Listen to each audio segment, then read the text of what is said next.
L'inflation core, elle est probablement en train de rester au-dessus de 2 jusqu'en 2024, à 3 en 2023. Donc en fait, pour vraiment pivoter, c'est pas évident en fait pour la Fed parce qu'ils veulent pas pivoter trop tôt.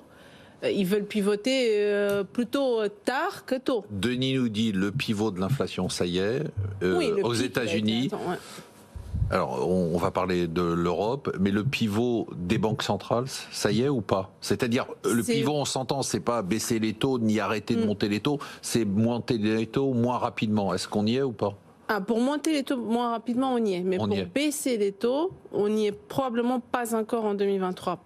Plutôt en 2024, à mon avis. D'accord, mais on est déjà dans le pivot. Le pivot, c'est le ralentissement de la hausse des taux. On y est. Voilà, on est toujours à la limite. Est-ce qu'ils vont faire 50 et 25 tout de suite? D'accord. Mais oui, on va augmenter les taux moins vite. Ça. Et je me rappelle que vous nous aviez expliqué la décomposition. C'était très intéressant dans la zone euro. Ça m'a marqué. Zone euro, États-Unis. Est-ce que en Europe aussi, alors qu'on voit des chiffres qui sont catastrophiques, en Grande-Bretagne et en Italie cette semaine, est-ce qu'on a passé le pivot de l'inflation aussi? Probablement pas. Probablement qu'on va le passer en décembre. Mais là, ce qu'on voit, c'est qu'effectivement, on a une moindre déjà contribution de tout ce qui va venir des prix évidemment alimentaires, énergétiques et l'offre aussi. Tout ce qui était blocage sur les chaînes de valeur, on va passer probablement de 40%, que je citais la dernière fois, à probablement 10%.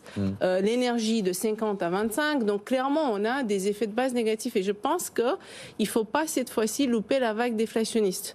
Parce qu'on a quelque part où loupé la vague inflationniste, mais la déflation sur les biens risque de s'accentuer surtout en Europe, puisque la récession, elle sera plus forte qu'aux États-Unis. Et on le voit, en fait, on importe de la désinflation pour l'instant, voire un peu de déflation de la Chine, parce que les prix à la production sont déjà en train de baisser.